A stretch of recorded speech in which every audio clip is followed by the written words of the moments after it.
Salut la Bulls Nation, bienvenue sur French Bulls TV. On va débriefer ce back-to-back face aux Toronto Raptors avec des résultats bien différents, des manières de jouer assez différentes sur ces deux matchs-là également, notamment sur le plan offensif, ce qui peut s'expliquer en partie par l'absence de Zach LaVine sur le premier match et le fait qu'il était là au deuxième. Tandis que Toronto jouait les deux matchs sans Pascal Siakam, qui s'est blessé juste avant et qui sera absent quelques temps, mais récupérait Fred VanVleet, qui lui justement revenait de blessure pour jouer les deux matchs contre Chicago. Euh, mais donc le premier match à Toronto, celui de dimanche, on a bien débuté de manière assez agressive, on a essayé d'attaquer le cercle, etc. On a vraiment mis l'accent sur ça, essayer d'aller dans la peinture, essayer de mettre nos points de près, avec Patrick Williams notamment, qui a réalisé plusieurs drives de manière assez agressive. Il s'est fait contrer deux, trois fois, mais ça reste ce qu'on veut voir de Patrick Williams, ce qu'on voit depuis quelques matchs. Donc il est intéressant et surtout voilà, il a insisté tout le long du match, ça l'a pas découragé, donc c'était bien à voir. Et puis voilà, il a quand même aussi euh, mis quelques paniers, il a été bon en défense. Au départ c'était DeRozan sur Scottie Barnes, après c'est vite Patrick Williams qui s'y est collé et ça a été tout de suite un peu plus sérieux. Et DeRozan pendant ce temps-là, lui, il a subi énormément de prises à deux, c'était le plan des Raptors qu'on imaginait être du fait de l'absence de Zach LaVine. Mais on a vu que le lendemain, ils ont continué à faire cette tactique-là, même si Zach était là. Mais voilà, donc beaucoup de prises à deux sur DeRozan, qu'on a assez bien réussi à contourner dans le début de match, sur la première mi-temps dans l'ensemble, en servant Vucevic à l'intérieur, en trouvant des joueurs démarqués pour des paniers, avec notamment le banc qui était assez intéressant, avec beaucoup d'impact d'entrée. On a vu Dalen Terry dans les premières rotations sur ce match-là, du fait des absences de Kobe White et de Zach LaVine. Absence aussi de Drummond, mais ça n'a pas grand-chose à voir par rapport à Terry, mais Drummond n'était toujours pas là non plus. Euh, et voilà, Terry est rentré, a fait des passages plutôt intéressants. Javonte Green a été très bon aussi, il a marqué quelques paniers. Il a provoqué des fautes, il a été présent en défense pour couper les lignes de passe, etc. Et puis Dragic a été extrêmement précieux. Il a été hué à chaque fois qu'il touchait le ballon par le public de Toronto, qui a vraiment pas digéré son faible passage chez eux l'année dernière. Mais quand c'était... Enfin, il, il- il s'en est nourri et déjà cette saison quand il jouait contre des anciennes équipes, on l'a vu le premier match de la saison à Miami ou quand on est allé à Brooklyn récemment, tu sentais qu'il avait un surplus de motivation, qu'il voulait prouver qu'il en avait encore sous le capot. Et c'est ce qu'il a fait là, il a mis plusieurs paniers à 3 points, il a joué des pick and roll de qualité, il a trouvé Derrick Jones Jr. Sous le cercle qui a de telles qualités de rim runner que voilà, ça a perturbé la défense de Toronto, qui a dû faire des fautes, qui a donné des lancers francs, etc. Euh, et on a continué comme ça jusqu'à à peu près le milieu du deuxième quart-temps. Et puis après, au fil des minutes, c'est Toronto qui a repris un peu l'ascendant avec beaucoup de rebonds. On sait que c'est une des meilleures équipes de la ligue au rebond, malgré le fait qu'ils n'aient pas toujours beaucoup de taille, surtout en l'absence de Kim Birch. Euh, mais ils ont pris beaucoup de rebonds, ils se sont créés des secondes chances, ils ont mis des paniers faciles comme ça et ils nous ont exposé sur pick and roll aussi sur la fin du deuxième quart-temps. Ils ont signé un gros run comme ça en obtenant des paniers faciles sur pick and roll. Et puis leur défense a été beaucoup plus solide aussi avec Koloko qui a bloqué à peu près tout ce qui passait. Il a fini le match avec 6 contre, et je crois qu'il en avait déjà 4 à la mi-temps. Sur les drives de Patrick Williams, mais aussi sur voilà, un peu tous ceux qui s'approchaient du cercle. S'il ne les compterait pas, voilà, gêné les shoots, perturbé, etc. Donc c'était assez difficile à contourner et c'est pour ça qu'on s'est pris un run et qu'au final on était à 6 points de retard à la pause. Derrière, euh, on a, on- en deuxième mi-temps, on a eu pas mal d'adresses extérieures pour rester dans le match, pour survivre, avec notamment Dragic, mais aussi Ayo, Vucevic, tout ça. Euh, Ça nous a permis de rester au contact, mais tu sentais quand même que Toronto était au-dessus, continuait à être présent sur les rebonds, s'imposait sur tous les hustle plays, Ça tournait en leur faveur, on n'arrivait pas à en avoir pour nous. Et du coup, ça leur a permis de faire des runs, mais à chaque fois, on revenait en mettant quelques paniers à 3 points, notamment donc Dragic qui en met 2 à la toute fin du troisième quart-temps, et ce qui fait qu'on est mené que d'un point à l'entame du quatrième quart, où tu te dis, bon, on est mal mené, mais on est là, on peut peut-être faire un truc.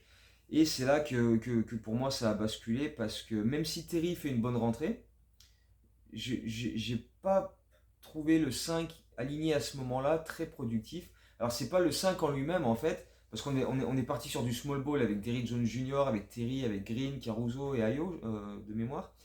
C'est surtout que c'était pas adapté à ce que Toronto avait en face, parce que s'ils jouaient small ball aussi, comme ça a été le cas au deuxième match, euh, à ce moment-là, on a plus de facilité pour imposer notre jeu, être plus là sur le hustle play. Alors que là, quatrième quart-temps à Toronto dimanche, on joue small ball, mais en face il y a Koloko, il fait 2,13 m Koloko, et quand tu as Derrick Jones Jr. face à lui, on sait que Derrick Jones Jr., quand il joue en 5, face à des gars qui sont beaucoup plus grands que lui, ben, il est tout de suite en difficulté, et ça s'est vu à ce moment-là.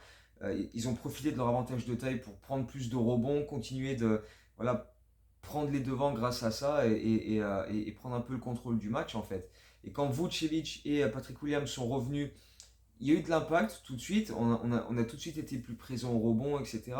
Mais à ce moment-là, on a loupé nos 3 points.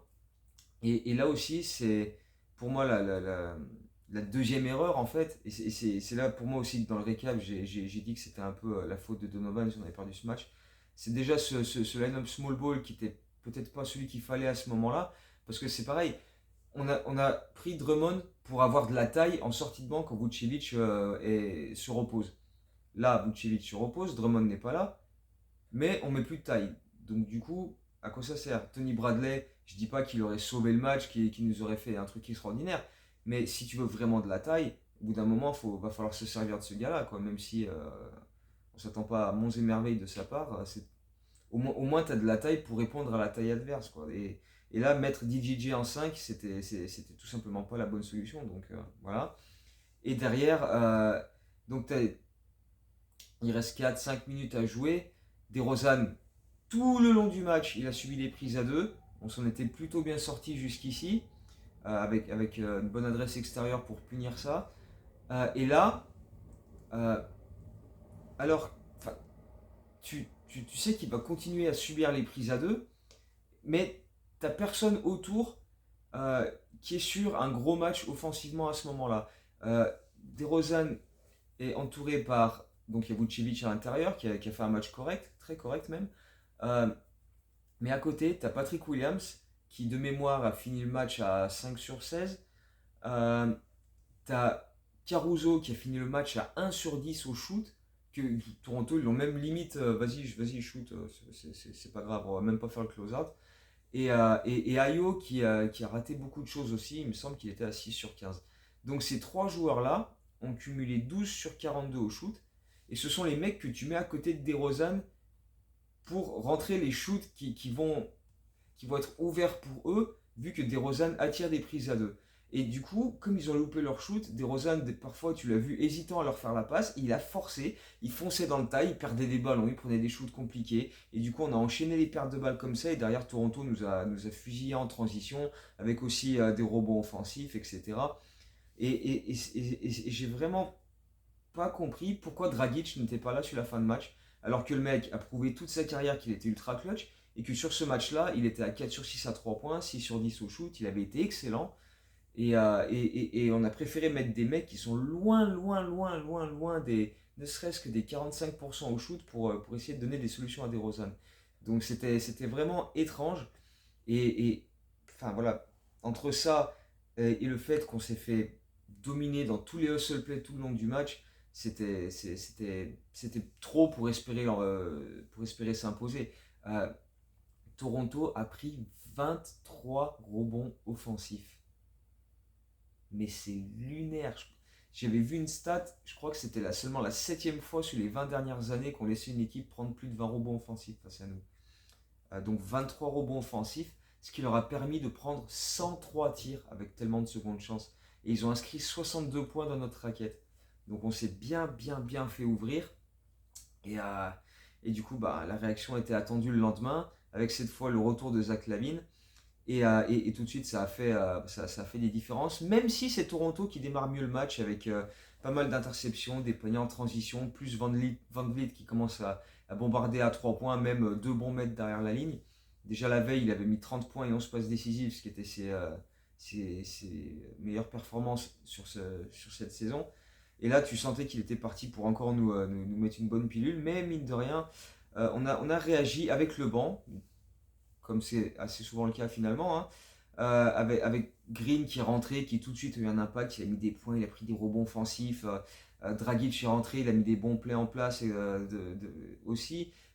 Derrick Jones Jr. qui a un gros N1 pour débuter le, le deuxième quart-temps. On arrive à bien trouver Vucevic à l'intérieur qui profite de son avantage de taille, qui joue des post-up, qui met des paniers assez faciles près du cercle. Et c'est à ce moment-là qu'on prend vraiment l'ascendant. Même quand Toronto essaie de mettre une défense de zone, on rentre quelques paniers à 3 points et on arrive à bien faire circuler la balle. C'est beaucoup plus fluide. D'ailleurs, voilà, sur ce match-là, on a signé 30 passes décisives et c'est pas un secret, hein. Tout de suite, quand on arrive à mieux faire tourner le ballon, par rapport à la veille où on a fait, il me semble, 21 passes décisives ou un truc comme ça, et beaucoup de ballons perdus, voilà, tout de suite, c'est beaucoup plus agréable. On prend une grosse avance et on la laisse presque partir juste avant la pause. Alors qu'on était bien, on était dedans. DeRozan n'avait pas besoin de forcer grand-chose. Il avait des solutions autour de lui. Il a continué à subir des prises à deux tout le temps, tout le temps, tout le temps. Mais cette fois-ci, avec Zach LaVine à côté qui a pu être servi et qui a attaqué le cercle, avec l'adresse de Dragic, de Derrick Jones Jr., de Javonte Green, même Ayo qui a raté quelques matchs au début, mais ensuite s'est bien repris.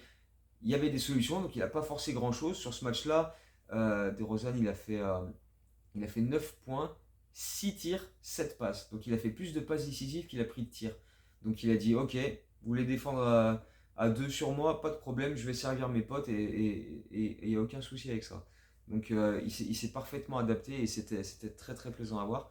Mais bref, il met son premier panier du match juste avant la mi-temps, un gros N1, il se faufile dans le trafic et il marque les up main gauche avec la faute. Et à ce moment-là, on est à plus 13 et derrière, on prend un énorme run où on se fait ouvrir sur des pick and roll, où Barnes il met un énorme dunk sur la tronche de Vucevic. Et on mène encore de 5 points à la pause, mais tu te dis, dès qu'on se relâche un tout petit peu, ils reviennent quoi. Donc il faut être plus prudent. Et je pense que le message a été clair à la mi-temps, parce que dès la reprise, on était beaucoup plus agressif, beaucoup plus énergique. On s'est beaucoup plus imposé sur tous les hustle plays, sur les rebonds. Défensivement, on a fait des meilleurs contests, on a bloqué un peu tout ce qui passait près du cercle. Et offensivement, on a mis plus de rythme pour empêcher justement le repli de Toronto et obtenir des tirs ouverts où on a mis plusieurs paniers à 3 points, que ce soit dans les corners avec Ayo et Vucevic, ou tête de raquette avec Zach LaVine. On a provoqué des pertes de balles du côté de Toronto. On était vraiment costaud défensivement près du cercle. Dès qu'ils essayaient d'approcher, on était là pour contester, pour dévier les ballons, etc. Notre banc a été plutôt actif, encore une fois. Et cette fois-ci, le small ball a été efficace, parce qu'on a retrouvé un line-up assez similaire avec Derrick Jones Jr., avec Caruso, avec Green, avec Ayo et Dragic. Euh, mais cette fois-ci, comme Coloco en face était en problème de faute et n'était pas sur le parquet, Toronto aussi était en small ball et tout de suite ça a été plus simple, on a trouvé plus d'espace à exploiter. Derrick Jones Jr. claqué un gros dunk juste avant la fin du troisième quart-temps. Et derrière, on leur a laissé aucune chance. Dès le début du quatrième quart-temps, euh, on provoque des marchés, des fautes offensives. Zach LaVine met 2 paniers à 3 points. On monte à plus 21. On leur a laissé aucune opportunité de se dire, tiens, on n'est pas trop loin, on peut y croire, on peut faire un gros run et les faire douter. Non, même si on a encore une fois, je crois que c'est la 4e fois cette saison déjà en 12 matchs, on a fait un passage de à peu près 4 minutes sans inscrire le moindre point dans le quatrième quart-temps. Donc c'est un petit peu récurrent. Toronto est revenu à quelque chose comme 12-13 points, mais jamais plus proche que ça. Et derrière, après, on a quand même assez bien géré la fin en continuant de mieux exploiter les prises à deux que DeRozan a subies. Il a donné quelques passes décisives. Et Zach LaVine a atteint les 30 points pour la première fois de la saison. Il a fait une super performance et tu sens que le repos de la veille lui a fait du bien. Parce qu'on l'avait dit dans les matchs d'avant, quand il a joué son premier back-to-back, tu sentais qu'il était fatigué, il avait des cernes comme ça sous les yeux. Le match à Boston de vendredi, tu sentais que voilà, il n'avait pas l'explosivité, pas la puissance. Et là, on l'a vu faire plus de drive, attaquer le cercle, etc. Donc il n'est pas encore à 100%, mais ça lui a fait du bien de souffler un peu. Et ce qui va être très intéressant pour lui, c'est que là, on a plus d'un mois où on n'a aucun back-to-back. Donc ça va lui permettre de jouer tous les matchs. On n'aura pas besoin de le faire souffler énormément. Et ça va lui permettre voilà, de monter en puissance, de prendre du rythme. Là, on joue les Pelicans mercredi soir. Et derrière, on a un match en 6 jours. C'est samedi soir de mémoire où on reçoit Denver. Donc, tu vois, des fois le calendrier, on vient de faire 4 back-to-back en 12 matchs. Et maintenant, après le match de mercredi soir, on a un match en 6 jours. On va comprendre. On va comprendre. On a 3 jours de repos après le match de mercredi. Donc du coup, c'est dimanche le match de Denver. Ouais, c'est ça. Donc, voilà, on va savoir, le mec qui fait les calendriers, enfin bref. Mais donc, voilà, il y a eu des trucs frustrants, surtout sur le premier match, dans l'animation offensive, dans les line-up et la manière dont on a géré la fin de match. Mais on s'est bien rattrapé le lendemain. Grosse création d'orgueil de l'équipe. Cette fois-ci, on les a dominés au rebond. 49-31. Ils ont eu que 5 rebonds offensifs, Toronto, alors que je rappelle que la veille, ils en ont pris 23. Hein. Donc on a été beaucoup plus fort sur ça. On a été extrêmement actif, extrêmement dissuasif. Et au final, dans la deuxième mi-temps, Toronto a rarement eu d'opportunité de revenir au score, de faire de gros runs ou même juste de mettre en place leur jeu habituel. Donc l'effort était là, l'effort a été très appréciable. Et ouais, c'est juste dommage d'avoir foiré la fin de match du premier parce qu'on aurait pu avoir 2 victoires sur cette équipe qui reste solide malgré l'absence de Pascal Siakam. Donc ma foi, c'est encore des leçons à retenir pour la suite, mais mine de rien, la réaction fait beaucoup de bien. On est à 1-1 sur ce back-to-back, on est à 6-6 sur la saison, ce qui est pas fou, mais pas catastrophique non plus. On a des hauts et des bas, on a encore un peu de mal offensivement à être très régulier. On a des matchs sans, des matchs où c'est mieux comme celui-ci. Donc maintenant, c'est justement le fait de ne plus avoir de back-to-back pendant un petit moment, de récupérer un Zach LaVine peut-être plus en forme au fil des matchs, en espérant aussi récupérer Drummond et Kobe White à un moment donné. On va peut-être pouvoir monter un peu en puissance parce que là on a New Orleans, après on a Denver, on va à New Orleans, on reçoit Orlando et après il y a Boston qui revient à Chicago aussi. Et après c'est le road trip, on va à Milwaukee et après il y a le road trip à l'ouest pour terminer le mois de novembre. Donc ça, même s'il n'y a pas de back-to-back et qu'on va avoir de plus en plus de périodes de 2-3 jours sans jouer, ce qu'on va avoir en face de nous, ça ne va pas être simple à gérer non plus. Donc faudra pouvoir répondre présent. Donc espérons récupérer un maximum de monde et que tout le monde soit le plus proche possible des 100% pour pouvoir enchaîner. Euh, donc voilà, je voulais aussi parler des préventes pour le show, pour le match des Bulls face aux Pistons à Paris le 19 janvier, puisque c'est aujourd'hui. Alors là, je fais cette vidéo avant le début des préventes, qui était prévue à midi aujourd'hui. Mais cette vidéo sera mise en ligne une fois que la prévente sera passée, parce que je pense que le temps qu'elle se mette en ligne, le temps qu'elle charge, en fait, tout simplement sur YouTube, ça met du temps. Donc, entre-temps, ce sera passé. Donc, j'espère qu'un maximum d'entre vous auront pu récupérer des tickets pour ce match-là. J'espère bien pouvoir en récupérer aussi. Et voilà, dites-le moi en commentaire si vous avez récupéré des places ou si vous avez encore une chance jeudi avec la vente générale, la vente tout public. Et puis voilà, si jamais on est nombreux à pouvoir obtenir des places et être tous à Paris, on essaiera peut-être de se voir, faire quelque chose tous ensemble, ce serait quand même vraiment cool. Donc voilà, on se tient au courant. J'espère évidemment pouvoir y aller. Et puis voilà, prochaine vidéo ben, après le match de New Orleans, donc jeudi ou vendredi en fonction du temps. Et puis après, on aura un peu plus de jours entre les matchs pour se reposer un petit peu nous aussi, parce que les nuits s'enchaînent et c'est pas toujours évident. Donc on se retrouve très bientôt, portez-vous bien, ciao, go Bulls.